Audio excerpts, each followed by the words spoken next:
Good morning everyone. Last class में हमने hello alkanes और हैलो एरेन्स के क्लासिफिकेशन और उसके नॉमेनक्लेचर के बारे में डिस्कस किया था। आज की क्लास में हम इसके मेथड ऑफ प्रिपरेशन के बारे में डिस्कस करेंगे, मतलब हैलो एल्केन्स और हैलो एरेन्स को अलग अलग डिस्कस करेंगे जब हम इसके प्रिपरेशन की बात कर रहे हैं। तो मैं यहाँ पे लेके चल रही हूँ एल्किल हैलाइड्स या हैलो एल्केन्स के प्रिपरेशन के बारे में। तो हैलो एल्केन्स को अगर या फिर एल्किल हैलाइड्स को आपको प्रिपेयर करना है तो नॉर्मली हम इसे एल्केन्स से और एल्कोहल से प्रिपेयर करते हैं।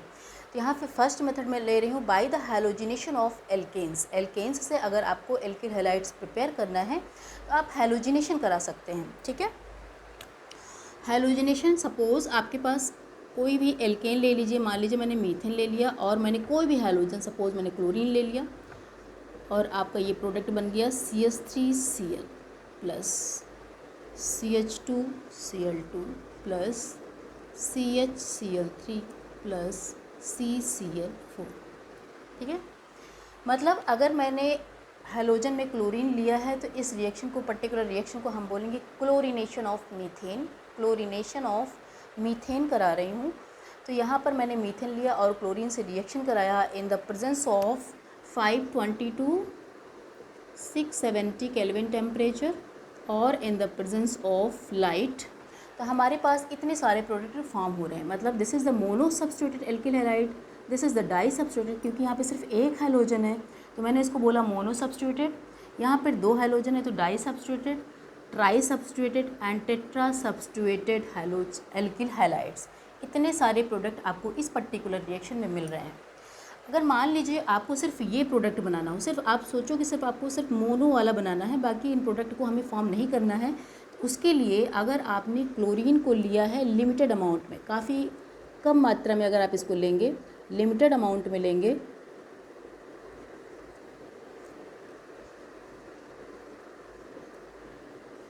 सेम टेम्परेचर एंड लाइट, तो आपके पास सिर्फ एक प्रोडक्ट, मोनो सब्स्टिट्यूटेड प्रोडक्ट मिल सकता है। अगर आपसे कोई पूछता है कि अगर आपको सिर्फ एक प्रोडक्ट बनाना है, मिक्सचर ऑफ प्रोडक्ट्स नहीं बनाना है, तो आपका आंसर होना चाहिए कि अगर हम हैलोजन को लिमिटेड अमाउंट में लेंगे तो हमारे पास सिर्फ एक प्रोडक्ट बन के प्रिपेयर हो जाएगा, मिक्सचर ऑफ प्रोडक्ट नहीं बनेगा। पहली चीज़। दूसरी चीज़, यहाँ पे जो भी हम हैलोजिनेशन करा रहे हैं तो इनका क्लोरीनेशन और ब्रोमिनेशन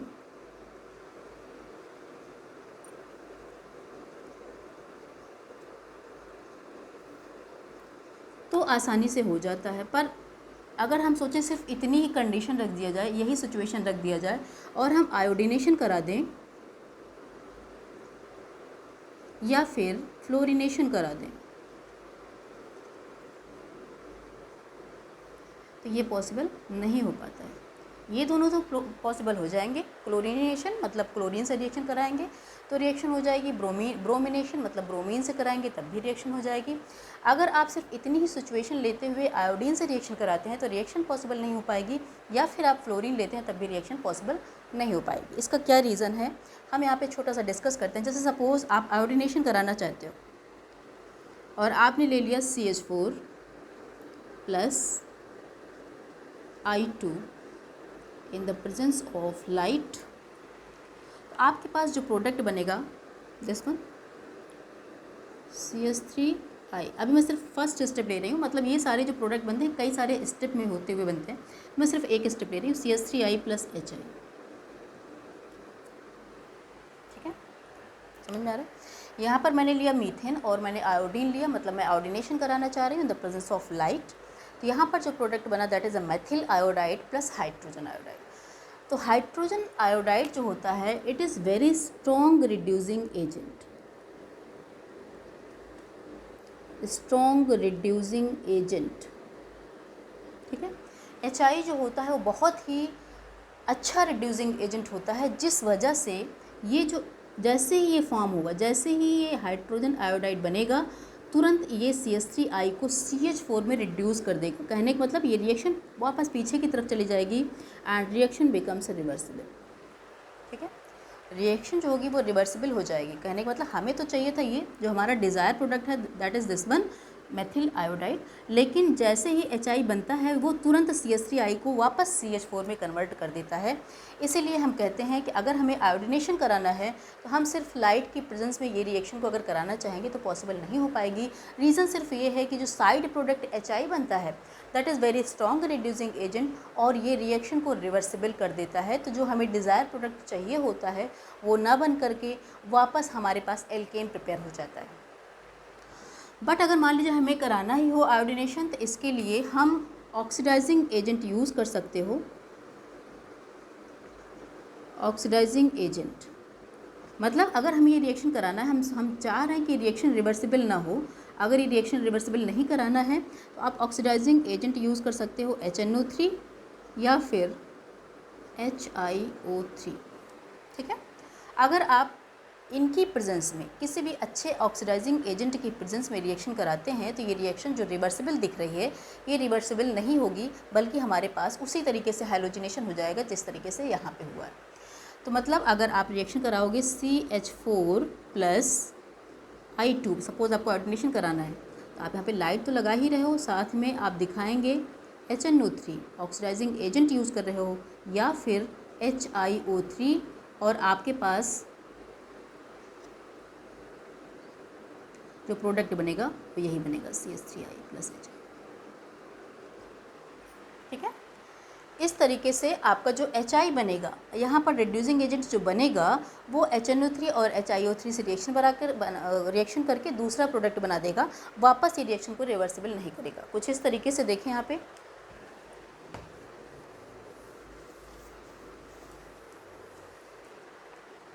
जैसे मान लीजिए आपने HNO3 या HiO3 कुछ भी यूज़ किया है ऑक्सीडाइजिंग एजेंट के फॉर्म में इस पर्टिकुलर आयोडीनेशन में, तो आपके पास जो HI प्रिपेयर होगा वो आपका जो HI होगा वो, अगर आपने ये यूज़ किया है नाइट्रिक एसिड, तो इससे रिएक्शन करेगा और बना देगा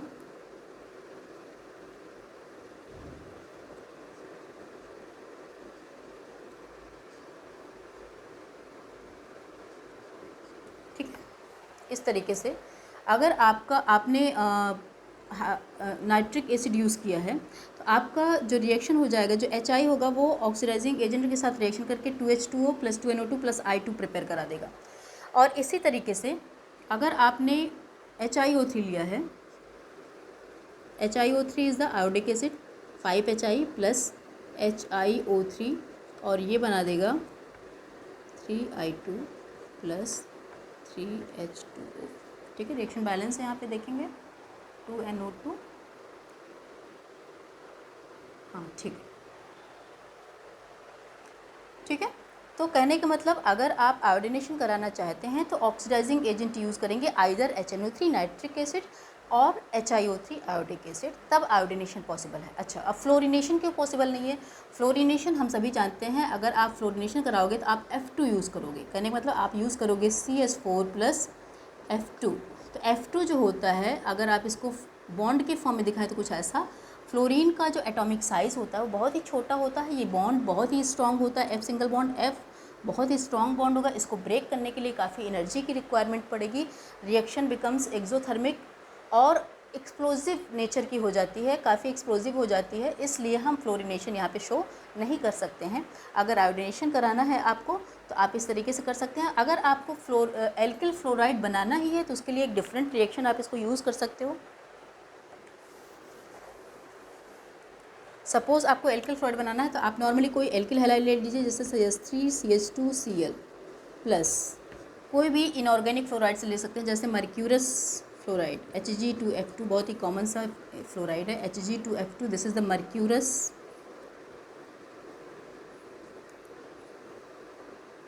फ्लोराइड।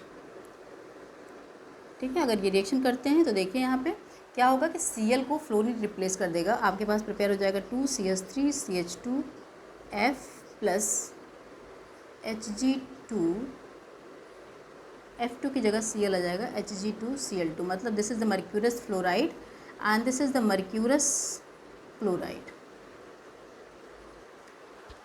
ठीक है, ये मैं इसलिए बोल रही हूँ क्योंकि ये जो रिएक्शन है, सपोज़ आपको एल्किल फ्लोराइड बनाना हो तो एल्किल फ्लोराइड हम हाइलोजिनेशन से फॉर्म नहीं कर पाएंगे।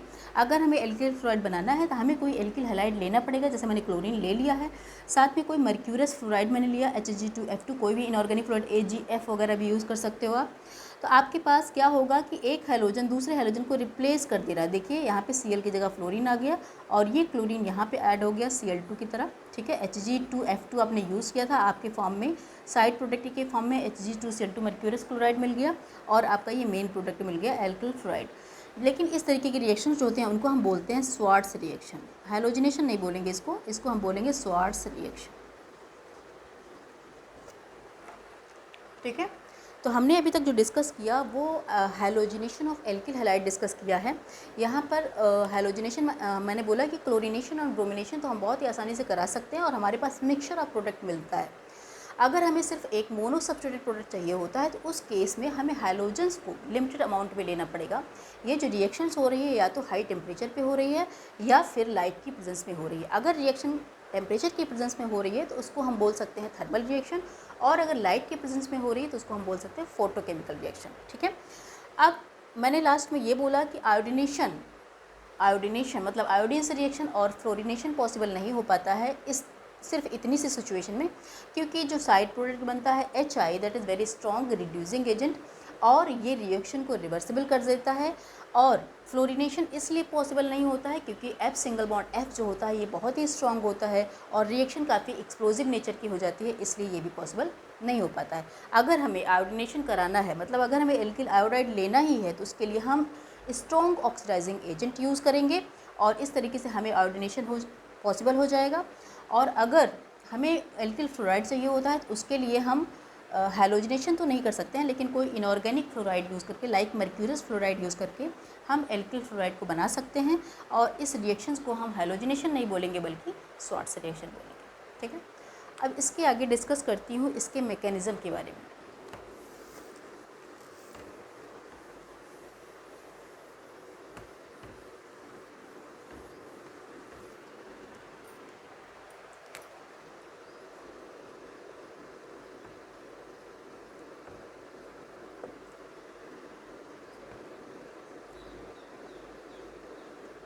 मैकेनिज्म ऑफ हैलोजिनेशन, मैं क्लोरीन लेके चल रही हूँ, इसको मैं क्लोरीनेशन बोल रही हूँ।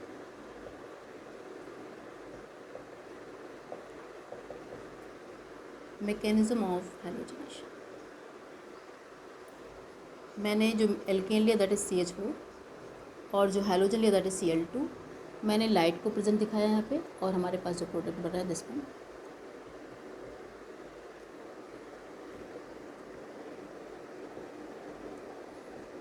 इस प्रोडक्ट को आपको लर्न नहीं करना है, सिर्फ आपको क्या करना है, पहले आप एक हाइड्रोजन रिप्लेस करिए, एक क्लोरीन आया, फिर आप एक हाइड्रोजन और रिप्लेस कर रहे हैं तो 2 क्लोरीन हो गए। मतलब हाइड्रोजन लगातार कम करते चले जाइए और हैलोजन को लगातार बढ़ाते चले जाइए। पहले 1 क्लोरीन, 2 क्लोरीन, फिर 3, फिर 4। यहाँ पे पहले 3 हाइड्रोजन थे, देन 2 हो गए, देन 1 हो गए, अब एक भी हाइड्रोजन यहाँ पे नहीं है, ठीक है।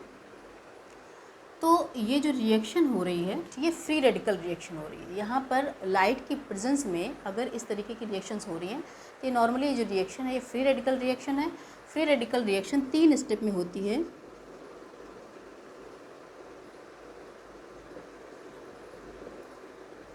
First is chain initiation.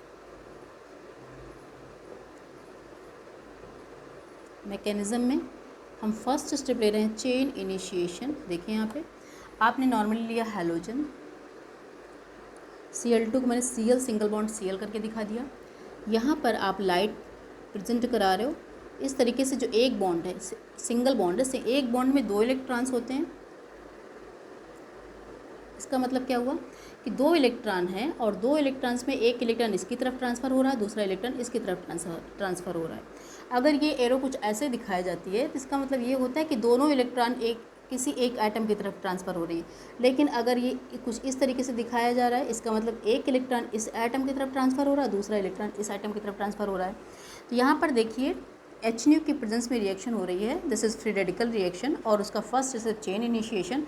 एक इलेक्ट्रॉन इस एटम के साथ Cl बनाया प्लस दूसरा इसके साथ Cl बनाया, ठीक है।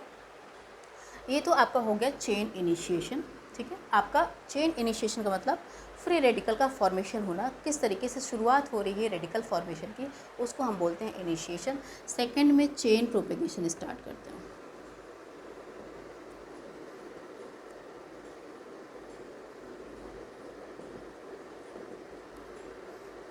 देखिए इनिशिएशन मतलब रेडिकल का फॉर्मेशन का स्टार्ट होना, इनिशिएट हो रहा है, रेडिकल इनिशिएट हो रहा है, फॉर्म हो रहा है। प्रोपेगेट होना, ट्रांसफ़र होना। अब ट्रांसफ़र होगा, जो रेडिकल फॉर्म हुआ ये इस तरीके से सीएल रेडिकल, सीएल से किस तरीके से दूसरे पे प्रोपेगेट होगा, ट्रांसफ़र होगा, उसको हम इस पर्टिकुलर स्टेप में लेंगे। जैसे मान लीजिए आपने लिया CH4 को अगर हम चाहें तो कुछ इस तरीके से दिखा सकते हैं।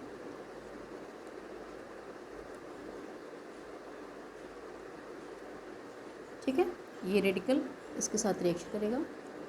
देखिए यहाँ पे, देखिए जैसे आपका CH4 जो है कि नॉर्मली अगर प्रेजेंट था तो ऐसा तो है नहीं कि सिर्फ अपने आप में ही ब्रेक होना शुरू होगा, लेकिन अगर ये जो CH4 है इसके साथ में अगर आप कोई रेडिकल स्पीसीज ला रहे हो, Cl रेडिकल, क्लोरीन रेडिकल लेके आ रहे हो, तो यहाँ पर भी ब्रेकिंग स्टार्ट हो जाएगी। देखिए यहाँ पे जो सिंगल बॉन्ड है इसका एक इलेक्ट्रॉन इसकी तरफ जा रहा है, दूसरा इलेक्ट्रॉन इसकी तरफ जा रहा है। अब देखिए यहाँ पे एक इलेक्ट्रॉन इसके पास आया तो कहने का मतलब यहाँ पे बन गया आपका C3 हाइड्रोजन है, CH3 रेडिकल प्लस ये जो H रेडिकल बनेगा, ये H रेडिकल, ये जो H रेडिकल बनेगा, ये H रेडिकल और ये Cl रेडिकल, ये आपस में मिलके क्या बना देंगे, HCl। समझ में आया आपको? आपने लिया यहाँ पे एल्केन। एल्केन को अगर हम किसी रेडिकल स्पीसीज के साथ रिएक्शन करा रहे हैं तो इसके इफ़ेक्ट की वजह से इसमें भी ब्रेकिंग होना स्टार्ट हो जाएगी, इसमें भी फ्री रेडिकल रिएक्शन होना स्टार्ट हो जाएगी। और इस तरीके से एक बॉन्ड में दो इलेक्ट्रॉन्स हैं, उसका एक इलेक्ट्रॉन इसके पास जाएगा, दूसरा इलेक्ट्रॉन हाइड्रोजन के पास जाएगा।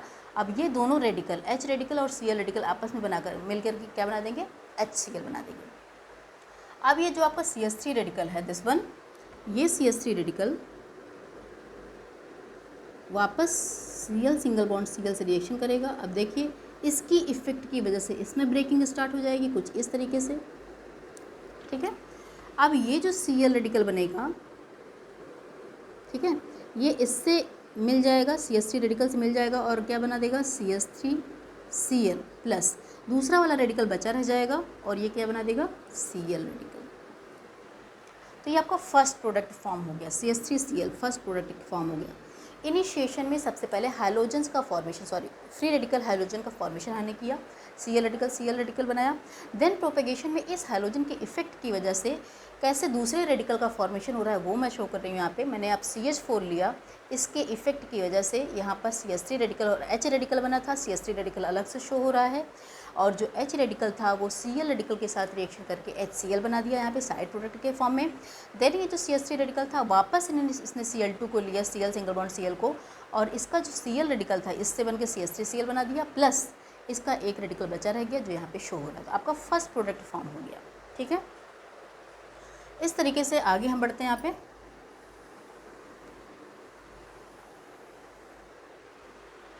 अब मैंने लिया CH3Cl, इसी प्रोपेगेशन का है स्टेप है नेक्स्ट, CH3Cl प्लस ये जो आपका रेडिकल बना है दिस वन।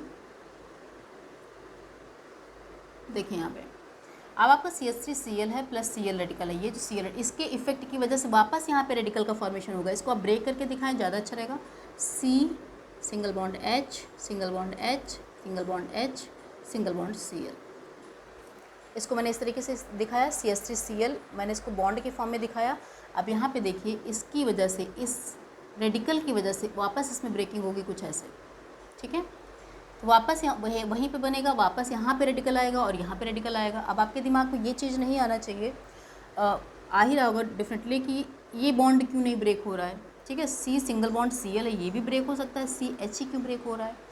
भाई अगर हम फ्री रेडिकल फॉर्मेशन करा रहे हैं, रेडिकल्स का फॉर्मेशन करा रहे हैं, तो या तो सेम एटम होना चाहिए, मतलब इलेक्ट्रोनेगेटिविटी डिफरेंस 0 होना चाहिए। जैसे Cl सिंगल बॉन्ड Cl था तो वहाँ पे दोनों में सेम एटम थे, तो एक इलेक्ट्रॉन इस पे चले गए, दूसरे इलेक्ट्रॉन इस पे चले गए।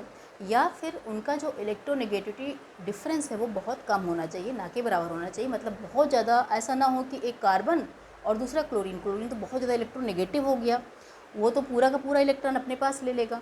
लेकिन तो यहाँ पर रेडिकल का फॉर्मेशन पॉसिबल नहीं है। रेडिकल का फॉर्मेशन पॉसिबल तभी होता है जब होमोलिसिस की बात हो। होमोलिसिस मतलब जो भी बॉन्ड है उसमें जो इलेक्ट्रॉन है, अगर वो सिंगल बॉन्ड है उसमें 2 इलेक्ट्रॉन है तो एक इलेक्ट्रॉन ये ले ले, दूसरा ये ले ले। अगर हम इसको ब्रेक करना चाहेंगे तो ये दोनों इलेक्ट्रॉन ले लेगा, because it is very electronegative. तो हाइड्रोजन और कार्बन के बीच का ही बॉन्ड ब्रेक होगा, क्लोरीन और कार्बन के बीच का बॉन्ड ब्रेक नहीं होगा। यहाँ पर होमोलिसिस पॉसिबल नहीं है। अब यहाँ पे देखिए इस रेडिकल की वजह से फिर से यहाँ पे होमोलिसिस हो रही है। अब देखिए यहाँ पे क्या बनेगा, ये जो रेडिकल बनेगा, जो H रेडिकल बनेगा वो इसके साथ ऐड हो जाएगा और बना देगा HCl। ठीक है, हमारे पास क्या बच रहा है यहाँ पे देखिए, Cl, C और 2 H, CH2 और इसका जो रेडिकल आया this one, ClCH2 radical plus HCl। ठीक है, अब मैंने इसको लिया ClCH2 radical plus Cl single bond Cl, वापस मैंने Cl2 लिया, Cl सिंगल बॉन्ड Cl का मतलब Cl2 लिया मैंने। अब इसकी वजह से इसमें होमोलिसिस होगी दिस वन। प्रोपेगेशन का मतलब यही होता है, एक रेडिकल का इफेक्ट दूसरे स्पीसीज पे पड़ना और वापस रेडिकल का फॉर्मेशन होना। अब देखिए यहाँ पे जो Cl रेडिकल बनेगा वो इसके साथ ऐड हो जाएगा और बन जाएगा आपका, देखिए CH2 रेडिकल जब भी मिलते हैं तो दोनों रेडिकल मिलके एक बॉन्ड बना देते हैं, मतलब 2 इलेक्ट्रॉन मिले और एक बॉन्ड बन गया और रेडिकल गायब हो गया। तो आपका CH2 और 2 क्लोरीन मिलकर Cl2 हो जाएंगे। कहने का मतलब आपके पास जो प्रोडक्ट आया दैट इज CH2Cl2 प्लस ये Cl रेडिकल आपका साइड प्रोडक्ट के फॉर्म में बचा हुआ है, आपने इसको छोड़ दिया इस तरीके से। ठीक है, तो फर्स्ट प्रोडक्ट आपको बन गया था CH3Cl, सेकंड बन गया CH2Cl2। वापस इसको देख लेते हैं अगर आपको कोई दिक्कत हो रही है। इनिशिएशन तो बहुत ही नॉर्मल सा है, जो भी आपने हैलोजन लिया है, Cl2 लिया है या फिर Br2 लिया है, उसको HNO के प्रेजेंस में इस तरीके से ब्रेक कर दिया आपने, Cl radical plus Cl radical. Homolysis breaking और हेट्रोलाइटिक ब्रेकिंग आप ऑलरेडी पढ़ चुके होंगे जब आप मैकेनिज्म के बारे में डिस्कस कर रहे होंगे क्लास 11th में। तो यहाँ पर देखिए Cl रेडिकल का फॉर्मेशन हो गया। देन प्रोपेगेशन का मतलब होता है इस रेडिकल का इफेक्ट दूसरी स्पीसीज पे पड़ना और दूसरे रेडिकल्स का फॉर्मेशन होना। आपने लिया दूसरा क्या, एल्केन लिया था आपने, एल्केन में मीथेन लिया था। मैंने बॉन्ड को अलग अलग करके शो किया ताकि ब्रेकिंग आसानी से शो हो सके। CH4 लिया प्लस Cl रेडिकल लिया, इसकी इफेक्ट की वजह से इसमें भी होमोलिसिस हो जाएगी और इस तरीके से इस पर एक इलेक्ट्रॉन आ जाएगा और एक इलेक्ट्रॉन इस पर चले जाएगा। देखिए यहाँ पे, तो ये आपका CH3 रेडिकल बन गया प्लस जो H रेडिकल बना था ये Cl रेडिकल के साथ मिलकर के HCl बना देगा।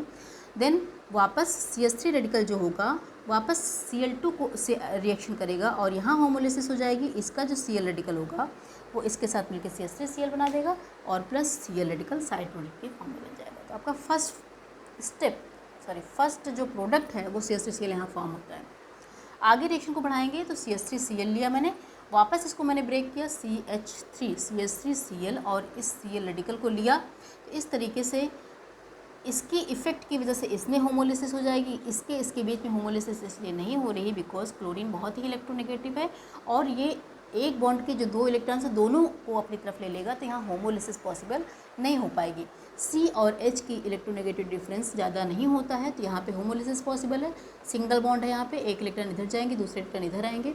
अब देखिए यहाँ पे H रेडिकल Cl रेडिकल के साथ मिलकर के HCl बना देगा प्लस यहाँ पर CH2Cl रेडिकल फॉर्म हो गया। देन नेक्स्ट वापस, अब देखिए आपको ज़्यादा इस पर कुछ ध्यान नहीं रखना, आपको बस एक बार जैसे ही आपने एल्किल का रेडिकल बनाया आप Cl2 यूज़ करिए, CH3Cl बनाइए, वापस Cl रेडिकल बना दीजिए। फिर जैसे ही ये वाला स्टेप आता है, मतलब आपका एक Cl रेडिकल बनता है, वापस इसको आगे बढ़ा दीजिए, इसमें नया रेडिकल फॉर्म करिए और HCl साइड प्रोडक्ट के फॉर्म में बनाइए। अब इसको लीजिए, फिर से आप Cl2 लिया आपने और CH2Cl2 प्लस Cl रेडिकल बना दिया, सेकेंड प्रोडक्ट बन गया। ठीक है, इसके आगे मैं इसको हमें यहाँ से हटाना पड़ेगा इसको।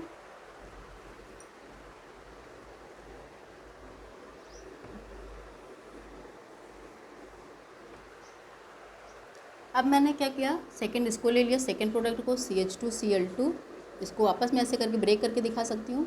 C single bond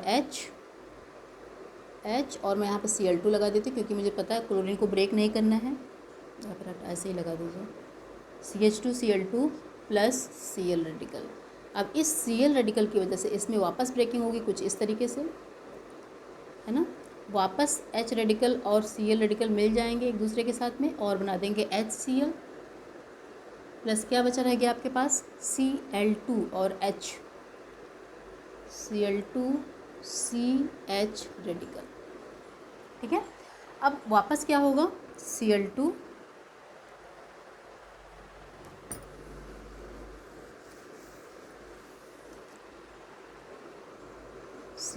CH radical plus Cl single bond Cl, वापस ब्रेकिंग होगी इस तरीके से, वापस रेडिकल फॉर्म होगा यहाँ पे, वापस इससे ऐड होगा और बना देगा, देखिए यहाँ पे Cl2 एक Cl और आ गया, Cl3 हो जाएगा, CH Cl3 plus Cl radical form होगा। ये आपका थर्ड प्रोडक्ट बन जाएगा। वापस आपका रेडिकल बना हुआ है, नॉर्मली रिएक्शन को आगे प्रोसीड कर दीजिए। CHCl है तो आप इसको Cl3 को नॉर्मली इधर दिखा सकते हैं, H को इधर दिखा दीजिए प्लस Cl रेडिकल, इसकी वजह से इसमें वापस होमोलिसिस हो जाएगी और आपके पास क्या बनेगा, ये जो H रेडिकल है ये इसके साथ ऐड हो जाएगा और HCl बना देगा, प्लस बचा के आपके पास देखें यहाँ पे CCl3 बचा आपके पास, आपने CCl3 रेडिकल फॉर्म किया। अब वापस ये CCl3 रेडिकल जो होगा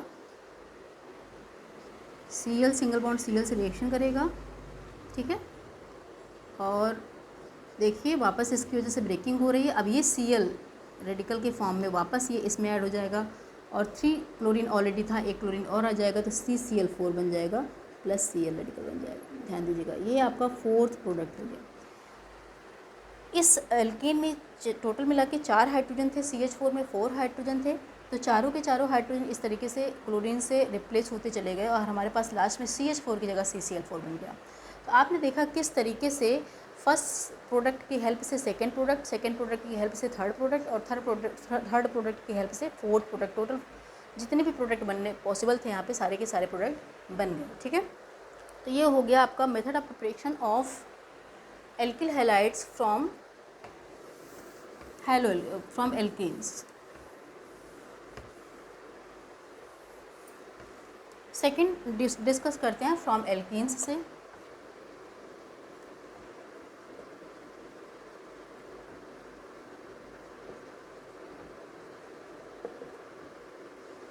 ठीक है, अगर आप एल्कीन्स से एल्किल हैलाइड का फॉर्मेशन करना चाहते हैं तो आप हैलोजन एसिड्स को यूज़ कर सकते हैं। रिएक्शन विथ हैलोजन एसिड्स आपने लिया CH2 double bond CH2 plus कोई भी हैलोजन एसिड ले लीजिए। हैलोजन एसिड का मतलब HX का मतलब HCl भी हो सकता है, HBr भी हो सकता है, HI भी हो सकता है। नॉर्मली हम HF नहीं ले रहे हैं, रीज़न वही है एक्सप्लोजिव नेचर की रिएक्शन हो जाती है। CH2 double bond CH2 plus HX। अब देखिए आप ये चीज़ आप 11th में पढ़ चुके होंगे कि जैसे डबल बॉन्ड और ट्रिपल बॉन्ड है अगर सबस्ट्रेट में तो रिएक्शन नॉर्मली एडिशन रिएक्शन होती है, क्योंकि यहाँ पे डबल बॉन्ड है, डबल या ट्रिपल बॉन्ड होता है तो नॉर्मली रिएक्शन क्या होती है, एडिशन रिएक्शन होती है। तो जो एल्कीन्स और एल्काइंस होते हैं वो किस तरीके की रिएक्शन शो करती हैं, इलेक्ट्रोफिलिक एडिशन रिएक्शन शो करती हैं। तो ये जो रिएक्शन होगी टाइप ऑफ रिएक्शन होगा इलेक्ट्रोफिलिक एडिशन रिएक्शन। आपने लिया alkene CH2 CH2 plus HX, किसी एक पर आपने हाइड्रोजन ऐड करा दिया और किसी एक पर आपने X ऐड करा दिया। किसी एक पर इसलिए बोल रहे हैं क्योंकि ये जो एल्कीन है ये सिमेट्रिकल है। सिमेट्रिकल इन द सेंस अगर आप डबल बॉन्ड के बीच से ब्रेक करें तो आपको जो पार्ट इधर है CH2 वही पार्ट इधर भी आपको मिल रहा है। इसका मतलब ये जो एल्कीन है सिमेट्रिकल नेचर की है। आप अगर इसको H इधर ऐड करा देते हैं तो CH3 हो जाएगा। Double bond will be converted into single bond क्योंकि रिएक्शन एडिशन हो रही है। CH2 और X ऐड हो जाएगा और आपके सामने एल्किल हैलाइड फॉर्म हो जाएगा। ठीक है, ये तब की बात हो रही है जब आपका जो रिएक्शन है वो एल्कीन जो है वो सिमेट्रिकल नेचर की है। ठीक है, अब देखिए यहाँ पे एक छोटा सा क्वेश्चन पूछा जाता है कि among the HCl, HBr and HI कौन सा ऐसा रिएक्टेंट होगा या फिर कौन सा ऐसा सबस्ट्रेट होगा जो कि ज़्यादा रिएक्टिव होगा इस पर्टिकुलर रिएक्शन के लिए। ठीक है, तो जो HI होता है वैसे भी आप जानते हैं कि आयोडीन का जो एटॉमिक साइज़ होता है वो ज़्यादा होता है as compare to bromine and chlorine, तो ये बॉन्ड थोड़ा बड़ा होगा। HBr इससे थोड़ा छोटा होगा और HCl इससे थोड़ा छोटा होगा। तो आप समझ सकते हैं कि जितने ज़्यादा बॉन्ड लेंथ होती है उसकी बॉन्ड डिस्टेंस उतनी ही कम होती है।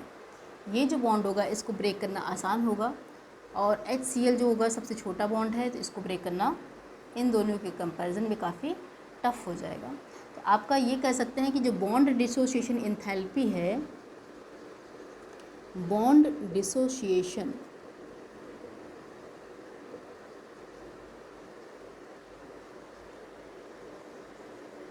enthalpy of HI is greater than HCl is greater than HBr is greater than HR। मतलब HCl बॉन्ड को ब्रेक करने के लिए हमें ज़्यादा एनर्जी की रिक्वायरमेंट होगी और HI बॉन्ड को ब्रेक करने के लिए हमें सबसे कम एनर्जी की रिक्वायरमेंट होगी। तो ऑब्वियस सी बात है कि रिएक्टिविटी कैसी हो जाएगी, reactivity of HI is greater than HBr is greater than HCl। ठीक है, इस पर्टिकुलर रिएक्शन के लिए अगर हैलोजन एसिड्स दिए गए हैं HI, HBr, HCl, उसमें जो HI होगा वो सबसे ज़्यादा रिएक्टिव होगा और जो HCl होगा वो सबसे कम रिएक्टिव होगा।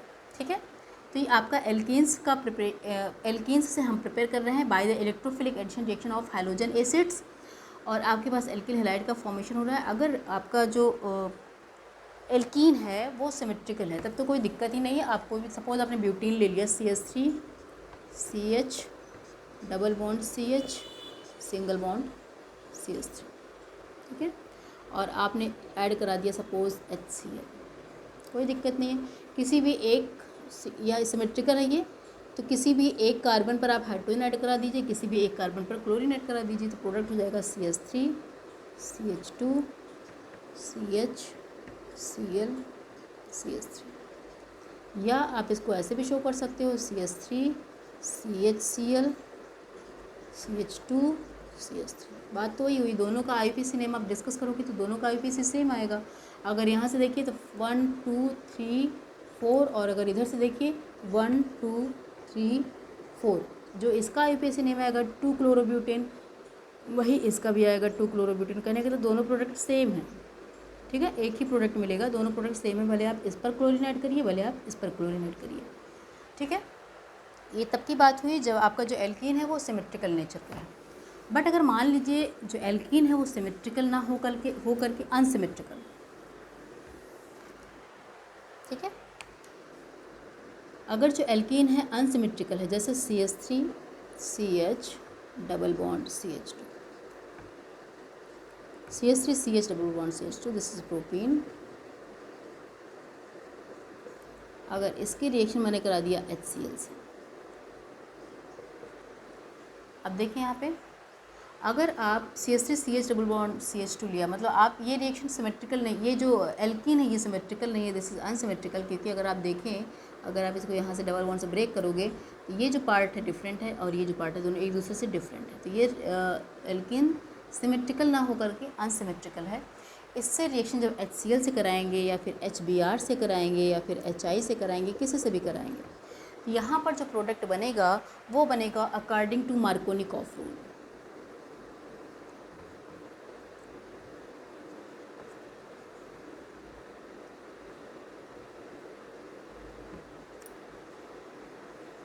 ठीक है, अकॉर्डिंग टू मार्कोनिकॉफ रूल।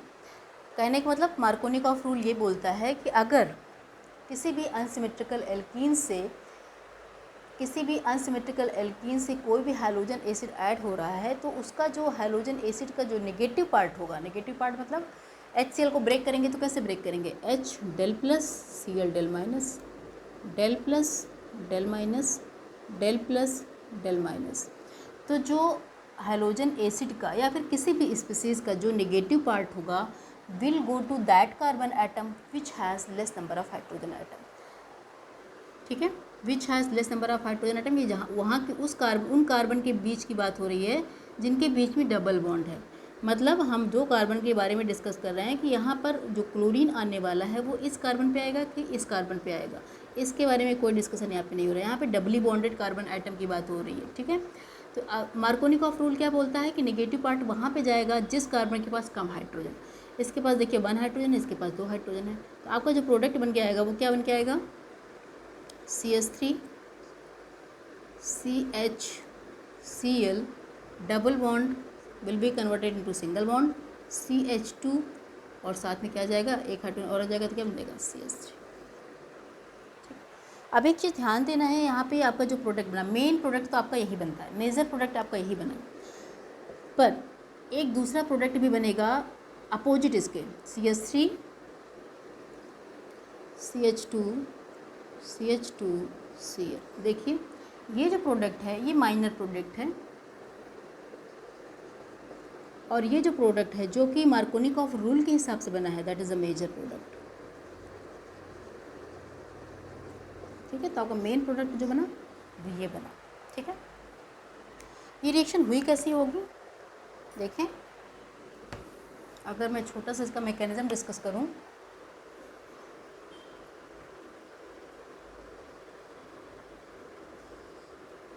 जैसे आपने लिया CH3 CH double bond CH2 plus HCl del plus del minus, तो जो फर्स्ट स्टेप होगा वो स्लो स्टेप होगा। और हमें पता है कि जो एल्कीन्स होते हैं वो इलेक्ट्रोफिलिक एडिशन रिएक्शन देते हैं, तो पहले कौन ऐड करेगा, इलेक्ट्रोफाइल। H प्लस और Cl माइनस में कौन इलेक्ट्रोफाइल हुआ, इलेक्ट्रोफाइल वो होता है जिसके जो इलेक्ट्रॉन लविंग होता है, मतलब जो इलेक्ट्रॉन की तरफ अट्रैक्ट होना चाहे, जो निगेटिव पार्टी की तरफ अट्रैक्ट होना चाहे, और निगेटिव पार्टी की तरफ हमेशा पॉजिटिव पार्टी ही अट्रैक्ट होगा। तो ये होगा आपका इलेक्ट्रोफाइल। मैंने यहाँ पे लिख दिया E प्लस, इलेक्ट्रोफाइल को पहले ऐड कराना है। अब यहाँ पे देखिए C डबल, यहाँ पर अगर आप इसको ब्रेक करना चाहें तो ये कुछ इस तरीके से ब्रेक होगा, डेल प्लस डेल माइनस, तो आपका जो E प्लस जाएगा कहाँ पे जाएगा, यहाँ पे आएगा। इसको नॉर्मली प्लस माइनस शो कर सकते हो आप।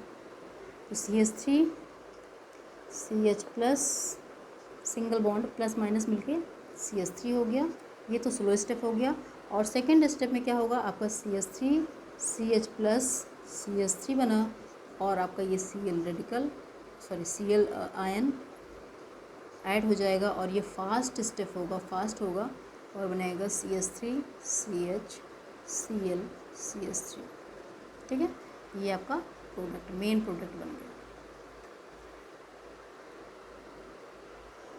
ये जो कार्बोकेटाइन है दोस्तों, ये जो कार्बोकेटाइन है इट इज़ सेकेंडरी कार्बोकेटाइन।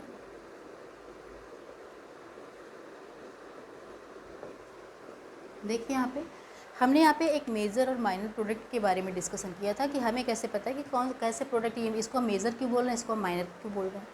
यहाँ पे देखिए ये जो प्रोडक्ट बनेगा ये किसके थ्रू बन रहा है, सेकेंडरी कार्बोकेटाइन के थ्रू बन रहा है। अगर हम ये प्रोडक्ट बनाना चाहते तो कैसे बनाते, हम कुछ ऐसे बनाते कि इसको, ये जो बॉन्ड को ब्रेक करें, कुछ इधर से ब्रेक कराते। नॉर्मली ऐसा होता नहीं, हमेशा आप दिमाग में एक ट्रिक बना के रखिए कि जिधर ज़्यादा कार्बन होंगे उधर ही पॉजिटिव आएगा, जिधर कम कार्बन होंगे उधर नेगेटिव आएगा। लेकिन अगर हमें माइनर के बारे में डिस्कस करना है कि ये बॉन्ड कुछ इस ऐसे ब्रेक होता, ये बॉन्ड कुछ ऐसे ब्रेक होता, इधर आपका माइनस आता और इधर आपका प्लस आता। कहने का मतलब कुछ इस तरीके से रिएक्शन होती, CH3 CH double bond CH2, ये बॉन्ड कुछ इस तरीके से ब्रेक होता और यहाँ पर माइनस आता, यहाँ पे प्लस आता। तो आपका जो प्लस होता H प्लस, वो यहाँ पे ऐड करता फर्स्ट स्टेप में, स्लो स्टेप में, तो आपका बन जाता CH3 CH2 single bond CH2 plus. अब आप देख रहे हो ये जो कार्बोकेटाइन है इट इज़ प्राइमरी, और ये जो कार्बोकेटाइन बना था, आपका जो मेन रिएक्शन मैंने शो किया था उसमें जो कार्बोकेटाइन बना था दैट इज सेकेंडरी। हमें पता है कि secondary carbocation is more stable as compare to the primary carbocation. तो हमेशा ऐसे रिएक्शंस में जो अनसिमेट्रिकल एल्कीन्स के बारे में और मार्कोनिकॉफ रूल के बारे में जो इस तरीके के रिएक्शंस हम डिस्कस करेंगे, वहाँ पर जो आपका इंटरमीडिएट बनता है, जो इंटरमीडिएट कार्बोकेटाइन बनेगा उसकी स्टेबिलिटी के बारे में ज़रूर हम एक बार चेक करेंगे। प्राइमरी कार्बोकेटाइन अगर बन रहा है और पॉसिबिलिटी हमारे पास सेकेंडरी कार्बोकेटाइन बनने की है, तो हम उस कार्बोकेटाइन को लेंगे जो ज़्यादा स्टेबल होगा। तो हमने मेन आपका इंटरमीडिएट इसको लेके चुना, ना कि इसको। अगर आप इसके थ्रू रिएक्शन बनाते तो क्या बनता, आगे के दूसरे स्टेप में क्या हो जाता, Cl माइनस रिएक्शन कर देती और क्या बनता, CH3 CH2 CH2 Cl। ठीक है, तो ये आपका वो प्रोडक्ट बनता जो माइनर होता। ठीक है, और ये प्रोडक्ट किसके थ्रू बन रहा है, ज़्यादा स्टेबल इंटरमीडिएट। तो जो अगर किसी रिएक्शन में इस इंटरमीडिएट जो बन रहा है वो ज़्यादा स्टेबल है, तो रिएक्शन हमेशा वही प्रेफर की जाएगी, ना कि कम स्टेबल इंटरमीडिएट वाली रिएक्शन प्रेफर की जाएगी। ठीक है, तो इस तरीके से अनसिमेट्रिकल एल्कीन्स से आगे अगर हमें एल्किल हैलाइड प्रिपेयर करना है तो उसके लिए हमें मार्कोनिकॉफ रूल देखना पड़ता है। मार्कोनिकॉफ रूल ये बोलता है कि जो अटैकिंग रेजेंट है उसका नेगेटिव पार्ट हमेशा उस डबली बॉन्डेड कार्बन एटम से अटैच होगा जिसके पास हाइड्रोजन कम होंगे। ठीक है, तो आपका मेजर प्रोडक्ट वही बनेगा जो मार्कोनिकॉफ रूल के हिसाब से बनता है। दूसरा प्रोडक्ट अगर आप साइड प्रोडक्ट के फॉर्म में देखते हैं तो वो माइनर प्रोडक्ट होता है, मेजर प्रोडक्ट नहीं होता। ठीक है, आज के लिए बस इतना ही। आगे डिस्कस करेंगे कि मार्कोनिकॉफ रूल कौन हाइड्रोजन एसिड फॉलो करता है और कौन नहीं करता है और ऐसा क्यों होता है। Thank you for watching.